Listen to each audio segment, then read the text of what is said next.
ನಮಸ್ಕಾರ. ಧಾವನಂ ಅರ್ಪಿಸುವ ಆನಂದಯಾನ ವಿಶೇಷ ಕಾರ್ಯಕ್ರಮಕ್ಕೆ ಸ್ವಾಗತ.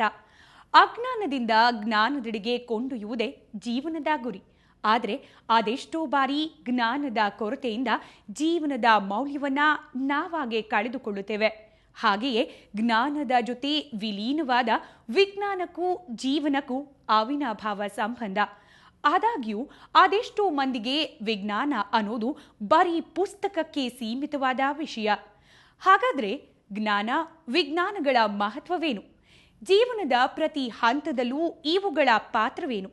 ಈ ಬಗ್ಗೆ ಶ್ರೀ ಶ್ರೀ ರವಿಶಂಕರ ಗುರೂಜಿ ಅತ್ಯಂತ ಸರಳ ಮಾತುಗಳಲ್ಲಿ ತಿಳಿ ಹೇಳಲಿದ್ದಾರೆ.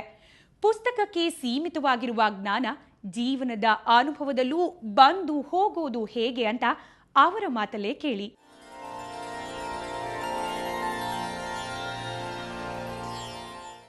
ಓಂ ನಮಃ ಪ್ರಣವಾರ್ಥಾಯ ಶುದ್ಧಜ್ಞಾನೈಕಮೂರ್ತಯೇ ನಿರ್ಮಲಾಯ ಪ್ರಶಾಂತಾಯ ದಕ್ಷಿಣಾಮೂರ್ತಯೇ ನಮಃ.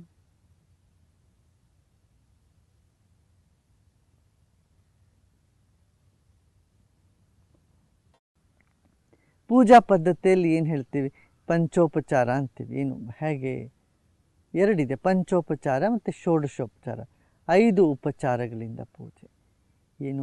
ಈ ಪೃಥ್ವಿಯ ಆತ್ಮ ನೀನಾಗಿದೆಯಾ? ಪೃಥ್ವಿಯ ಅಂಶ ಗಂಧ ನೀನೇ ಗಂಧ ಸ್ವರೂಪನಾಗಿದೆ. ನಿನಗೆ ನಾನು ಏನೋ ಚಂದನವನ್ನು ಗಂಧವನ್ನು ಸಮರ್ಪಿಸೋಕ್ಕೆ ಸಾಧ್ಯ ಅಂತ ಹೇಳಿಬಿಟ್ಟೆ ಗಂಧವನ್ನು ಸಮರ್ಪಿಸ್ತೀವಿ. ಹಾಗೆ ಜಲದಲ್ಲಿ ನೀನಿದೆಯಾ?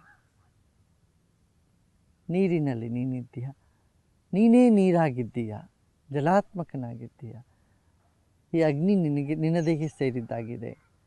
ಜಲ, ಅಗ್ನಿ, ಪೃಥ್ವಿ, ವಾಯು ಸ್ಪರ್ಶವನ್ನು ನಮಗುಂಟು ಮಾಡ್ತದೆ. ನೀನು ಹಾಗೆ ವಾಯುವಿನ ಆತ್ಮನಾಗಿದ್ದೀಯ. ಆಕಾಶದ ಹಾಗೆ ನೀನು ಸರ್ವತ್ರ ವ್ಯಾಪ್ತನಾಗಿದ್ದೀಯ. ಆಕಾಶ ನಿನ್ನ ಸ್ವಭಾವ ಆಗಿದೆ, ಸ್ವರೂಪವಾಗಿದೆ ಅಂಥೇಳಿ ಪಂಚೋಪಚಾರ ಪೂಜೆ ಮಾಡ್ತೀವಿ.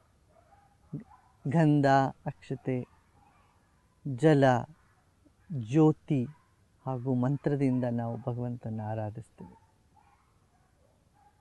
ಇನ್ನೊಂದು ಷೋಡಶೋಪಚಾರ ಪೂಜೆ ಅಂತ ಹೇಳ್ತಾರೆ. ಅಂದರೆ 16 ಉಪಚಾರಗಳನ್ನು ಮಾಡ್ತಾರೆ.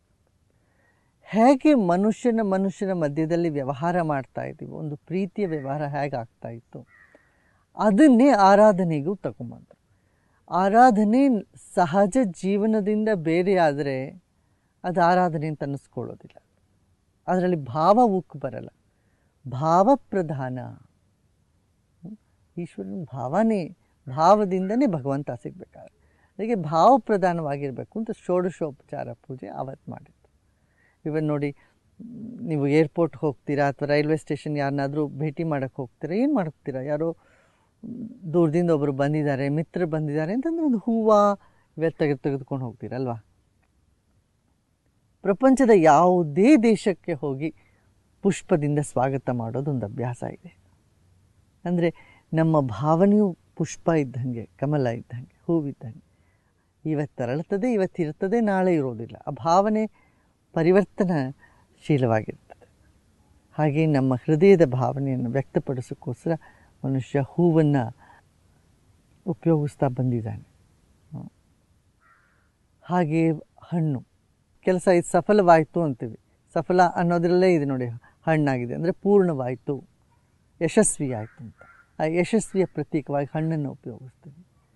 ಪರಮಾತ್ಮ ನಮಗೇನೇನು ಕೊಟ್ಟಿದ್ದಾನೋ ಅದೆಲ್ಲವನ್ನು ಮತ್ತೆ ಅವನಿಗೆ ಕೊಡ್ತಕ್ಕಂಥದ್ದು ಪೂಜೆಯ ಒಂದು ಕ್ರಮ.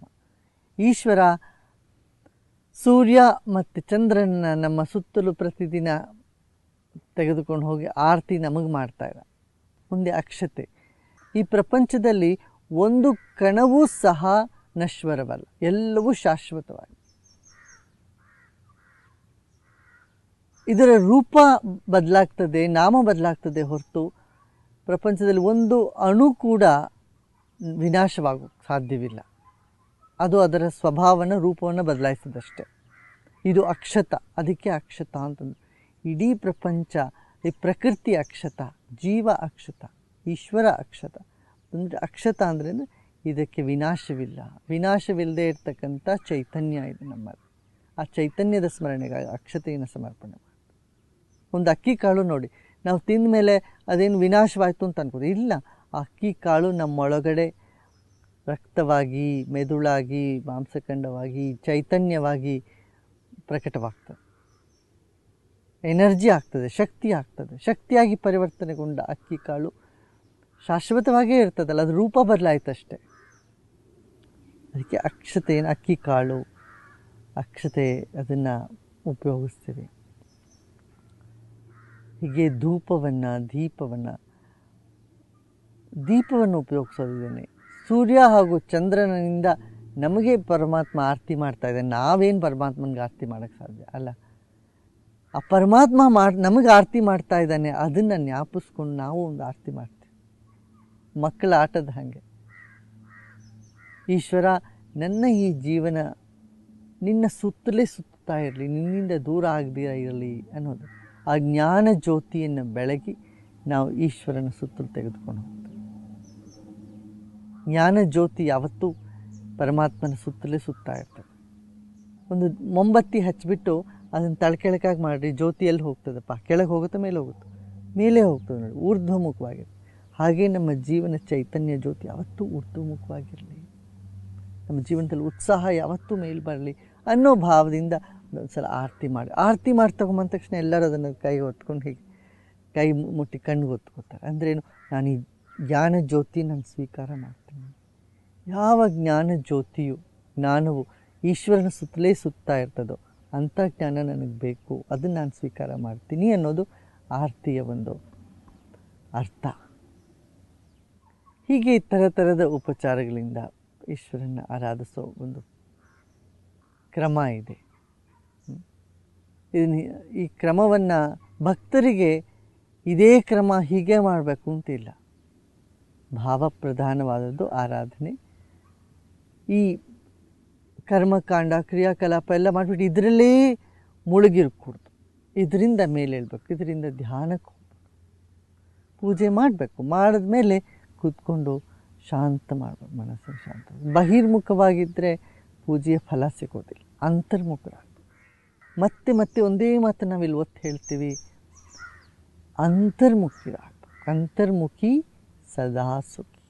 ಎಲ್ಲ ಆರಾಧನೆಯ, ಎಲ್ಲ ಪೂಜಾ ಪ್ರಕರಣಗಳ ಈ ಎಲ್ಲದರ ಗುರಿ ಒಂದೇ, ಅಂತರ್ಮುಖರಾಗಿ ಅನುಭವವನ್ನು ಪಡೆಯೋದು. ಭಾರತ ದೇಶದಲ್ಲಿ ನಾವು ಯಾವಾಗಲೂ ಏನು ಹೇಳ್ತಾ ಇದ್ದು, ಮೊದಲು ನೀವು ಅನುಭವ ಮಾಡಿರಿ, ಅನುಭವ ಪಡೀರಿ. ಒಂದು ಧ್ಯಾನ ಮಾಡಿ, ಯೋಗ ಮಾಡಿ, ಜಪ ಮಾಡಿ, ಅನುಭವ ಪಡೀರಿ, ಮತ್ತು ನಂಬಿಕೆ ನಿಮ್ಗೆ ಉಂಟಾಗತ್ತೆ ಅಂತ. ನಮ್ಮ ಪದ್ಧತಿಯೇ ವೈಜ್ಞಾನಿಕವಾದದ್ದು. ನಮ್ಮ ದರ್ಶನಶಾಸ್ತ್ರದಲ್ಲಿ ನೋಡಿ, ಮೊದಲನೇ 3 ದರ್ಶನ, ನ್ಯಾಯ, ವೈಶೇಷಿಕ ಹಾಗೂ ಸಾಂಖ್ಯ, ಈ 3 ದರ್ಶನವು ವಿಜ್ಞಾನಪರವಾದದ್ದು. ಅದರ ಮೇಲೆ ಯೋಗ ಬರ್ತದೆ, ಅದು ವಿಜ್ಞಾನಪರವಾದದ್ದು. ಪೂರ್ವಮೀಮಾಂಸ, ಉತ್ತರ ಮೀಮಾಂಸ, ನಮ್ಮ ಷಡ್ದರ್ಶನಗಳೆಲ್ಲವೂ ವಿಜ್ಞಾನಕ್ಕೆ ವಿಪರೀತವಾಗಿಲ್ಲ, ವಿಜ್ಞಾನಕ್ಕೆ ಹೊಂದಿಕೊಂಡಿದೆ. ನೀವು ವೇದಾಂತ ತತ್ವಗಳನ್ನ, ಗ್ರಂಥಗಳನ್ನ ಅಧ್ಯಯನ ಮಾಡಿದ್ರೆ ಐನ್ಸ್ಟೀನ್ ಓದೋದಂಗೆ ಅನ್ನಿಸ್ತದೆ ನಿಮಗೆ. ವಿಜ್ಞಾನಕ್ಕೂ ಅಧ್ಯಾತ್ಮಕ್ಕೂ ಇಲ್ಲಿ ಯಾವ ಥರವಾದ ಜಗಳವೂ ಆಗಿಲ್ಲ. ಯಾಕೆಂದ್ರೆ ನಾವು ವಿಜ್ಞಾನಮಯೋಯಂ ಪುರುಷ ಅಂತ ಹೇಳ್ತಾರೆ. ಅಂದರೆ ನಿಮ್ಮ ಅನುಭವದಿಂದ ನೀವು ಜ್ಞಾನವನ್ನು ಪಡ್ಕೊಳ್ಳಿ. ಬೇರೆಯವ್ರು ಹೇಳೋದು ಕೇಳೋದ್ರಿಂದ ಮಾತ್ರ ಅಲ್ಲ, ಕೇಳಿದ್ದನ್ನು ಮನನ ಮಾಡಿದ್ಮೇಲೆ ಅದನ್ನು ನಿಧಿಧ್ಯಾಸ ಮಾಡ್ಕೊಳ್ಳಿ, ನಿಮ್ಮದಾಗಿ ಮಾಡ್ಕೊಳ್ಳಿ ಅಂತ ನಾವು ಹೇಳ್ತಾ ಬಂದಿದ್ದೀವಿ. ನಮ್ಮ ಧರ್ಮದ ಮೂಲಕ್ಕೆ ನಾವು ಹೋಗಬೇಕಾಗಿದೆ. ಮೂಲದಲ್ಲಿ ನೋಡಿದ್ರೆ ವಿಜ್ಞಾನವೇ ತುಂಬಿಕೊಂಡಿದೆ. ಅದಕ್ಕೆ ಭಾರತ ದೇಶದಲ್ಲಿ ಗಣಿತಶಾಸ್ತ್ರ, ಜ್ಯೋತಿಷ್ಯ ಶಾಸ್ತ್ರ, ಜೀವಶಾಸ್ತ್ರ, ಆಯುರ್ವೇದ ಶಾಸ್ತ್ರ, ಹೀಗೆ ಯೋಗ, ಹೀಗೆ ಹಲವಾರು ವಿಜ್ಞಾನಕ್ಕೆ ಸಂಬಂಧಪಟ್ಟ ಗ್ರಂಥಗಳನ್ನ ಮನೀಷಿಗಳು ಕೊಟ್ಟು ಹೋಗಿದ್ದಾರೆ. ಈ ಶುಲ್ಬ ಸೂತ್ರಗಳು, ಇದನ್ನೆಲ್ಲ ನೋಡಿದ್ರೆ ನಿಮಗೆ ಜಾಮಿಟ್ರಿ, ಟ್ರಿಗ್ನೋಮೆಟ್ರಿ ಇವೆಲ್ಲವೂ ಅದರಲ್ಲಿ ತುಂಬಿಕೊಂಡಿದೆ. ನಮ್ಮ ಶುಲ್ಬ ಸೂತ್ರಗಳು, ಕಲ್ಪಸೂತ್ರಗಳು, ಧರ್ಮಸೂತ್ರಗಳು ಇವೆಲ್ಲ. ದುರದೃಷ್ಟವಶಾತ್ ಇದನ್ನು ಜಾತಿ ಹಾಗೂ ಮೌಢ್ಯಿಕ ಒಂದು ಪದ್ಧತಿಯಿಂದ ನಾವು ಇಟ್ಕೊಂಡ್ಬಿಟ್ಟು ಪುಸ್ತಕಕ್ಕೆ ಬರೀ ಪೂಜೆ ಮಾಡೋದು, ಅರಿಶಿನ ಕುಂಕುಮ ಹಚ್ಬಿಟ್ಟು ಗೆಜ್ಜೆ ವಸ್ತ್ರ ಹಾಕ್ಬಿಟ್ಟು ಅಲ್ಲೇ ಇಟ್ಬಿಡೋದು, ಹಿಂಗೆ ಮಾಡ್ತಾಯಿದ್ವು. ಎಲ್ಲೋ ಮಧ್ಯದಲ್ಲಿ ನಮ್ಗೆ ಆ ಸೈಂಟಿಫಿಕ್ ಟೆಂಪರ್ಮೆಂಟ್, ವೈಜ್ಞಾನಿಕ ರೀತಿಯಿಂದ ನೋಡ್ತಕ್ಕಂಥ ಒಂದು ದೃಷ್ಟಿ ಲೋಪವಾಗಿಬಿಟ್ಟು ಅದಕ್ಕೆ ನಾವು ಹಿಂದುಳಿದ್ಬಿಟ್ಟು ಈಗ ಮತ್ತೆ ನಾವು ಅದನ್ನು ರಿವೈವ್ ಮಾಡ್ಕೋಬೇಕು, ಪುನರ್ಜಾಗರಣೆ ಮಾಡ್ಕೋಬೇಕು. ನೋಡಿದ್ರಲ್ಲ, ಅಂತರ್ಮುಖಿ ಸದಾ ಸುಖಿ ಅನ್ನುವ ಮಾತು ಎಷ್ಟು ಸತ್ಯ ಅಂತ. ಜೀವನದಲ್ಲಿ ಪ್ರತಿ ಹಂತದಲ್ಲೂ ಅನುಭವ ಒಂದೊಳ್ಳೆ ಪಾಠ ಕಲಿಸುತ್ತದೆ. ಪುಸ್ತಕಕ್ಕೆ ಮೂರ್ತ ಸ್ವರೂಪದ ಪೂಜೆಯಷ್ಟೇ ಸಲ್ಲದು, ಅದರ ವೈಜ್ಞಾನಿಕ ಮಹತ್ವ ಅರಿತು ಅನುಭವಕ್ಕೂ ತರಬೇಕು. ಹೀಗೆಯೇ ಜೀವನದ ಪ್ರತಿ ಹಂತದಲ್ಲೂ ಸೂಕ್ತ ಸಲಹೆ, ಮಾರ್ಗದರ್ಶನ ನೀಡಲು ಇನ್ಮುಂದೆ ಶ್ರೀ ಶ್ರೀ ರವಿಶಂಕರ್ ಗುರೂಜಿ ನಿಮ್ಮ ಜೊತೆ ಇರಲಿದ್ದಾರೆ. ಮುಂದಿನ ಸಂಚಿಕೆಯಲ್ಲಿ ನಾವು ನಮ್ಮ ಪರಿಸರದ ಕುರಿತಂತೆ ಶ್ರೀ ಶ್ರೀ ರವಿಶಂಕರ್ ಗುರೂಜಿ ಮಾತನಾಡಲಿದ್ದಾರೆ. ಪ್ರತಿದಿನ ಬೆಳಗ್ಗೆ 7 ಗಂಟೆಗೆ ಪ್ರಸಾರವಾಗುವ ಆನಂದಯಾನ ಕಾರ್ಯಕ್ರಮ ತಪ್ಪದೆ ವೀಕ್ಷಿಸಿ ನೆಮ್ಮದಿಯ ಜೀವನ ನಿಮ್ಮದಾಗಿಸಿಕೊಳ್ಳಿ. ನಮಸ್ಕಾರ.